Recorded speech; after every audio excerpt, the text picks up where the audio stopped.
അവയവദാനത്തിന്റെ പേരിലും ഓൺലൈൻ തട്ടിപ്പ് 2 ലക്ഷം രൂപയ്ക്ക് വൃക്ക ദാനം ചെയ്യാം എന്നാണ് പരസ്യം. ഡൽഹി എയിംസിൽ അവയവമാറ്റ ശസ്ത്രക്രിയ നടത്താമെന്നും തട്ടിപ്പ് സംഘം വാഗ്ദാനം ചെയ്യുന്നുണ്ട്. അരുൺ പൂപ്പറമ്പ വിശദാംശങ്ങളുമായി ഇപ്പോൾ ബംഗളൂരുവിൽ നിന്നും ചേരുന്നുണ്ട്. അരുൺ, എങ്ങനെയാണ് ഈ തട്ടിപ്പ് സംഘത്തിന്റെ പ്രവർത്തനം? അരുൺ,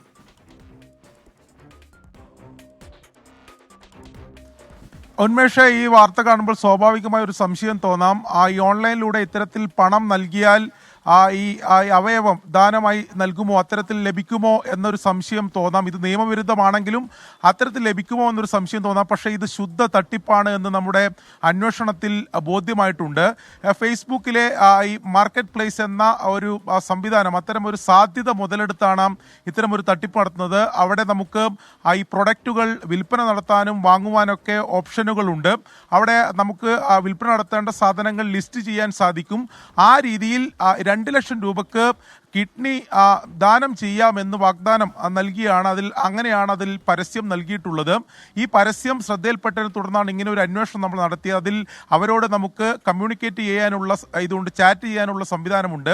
അങ്ങനെ നമ്മൾ അവരോട് സംസാരിക്കുന്ന ഘട്ടത്തിൽ അവർ അതിൻ്റെ കൂടുതൽ വിശദാംശങ്ങൾ നൽകുകയാണ്. ഡൽഹി എയിംസിൽ വെച്ച് ഇതിൻ്റെ ശസ്ത്രക്രിയ നടത്താൻ സാധിക്കും. 2 ലക്ഷം രൂപയാണ് ഈ കിഡ്നി ദാനം ചെയ്യുന്നതിന് വേണ്ടി നൽകേണ്ടത്.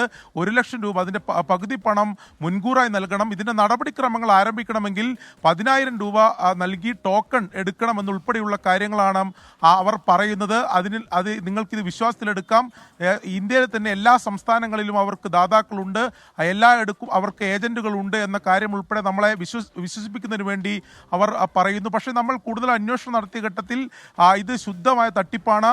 ഈ ടോക്കണായി പണം വാങ്ങുകയോ അല്ലെങ്കിൽ മുൻകൂറായി പണം വാങ്ങുകയോ പിന്നീട് കബളിപ്പിക്കുന്നതിന് വേണ്ടിയിട്ടുള്ള ശ്രമമാണ് നടത്തുന്നത്. അവർ ഈ തട്ടിപ്പ് സംഘവുമായി നമ്മൾ നേരിട്ട് തന്നെ സംസാരിച്ചിരുന്നു. അവർ നമ്മളെ വിശ്വസിപ്പിക്കുന്നതിന് വേണ്ടിയിട്ടുള്ള പല ശ്രമങ്ങളും അവർ നടത്തും. പക്ഷേ ഇത്തരത്തിൽ ഒരു ഘട്ടത്തിലും അങ്ങനെ ഒരു അവയവം ഇവർ പണം നൽകിയാൽ, നിയമവിരുദ്ധമാണെങ്കിൽ പോലും പണം നൽകിയാൽ ഇത്തരത്തിൽ കിഡ്നി ദാനം ചെയ്യുന്ന ഒരു സാഹചര്യവും ഉണ്ടാവില്ല. പണം തട്ടിയെടുക്കുന്നതിന് വേണ്ടി മുൻകൂറായി പണം വാങ്ങി കബളിപ്പിക്കുന്നതിന് വേണ്ടിയിട്ടുള്ള ശ്രമം മാത്രമാണെന്ന് അന്വേഷണത്തിൽ ബോധ്യമായിട്ടുണ്ട്. ഉന്മേഷ്, ശരി. അരുൺ പൂപ്പറമ്പയാണ് വാർത്തയുടെ വിശദാംശങ്ങൾ നൽകിയത്.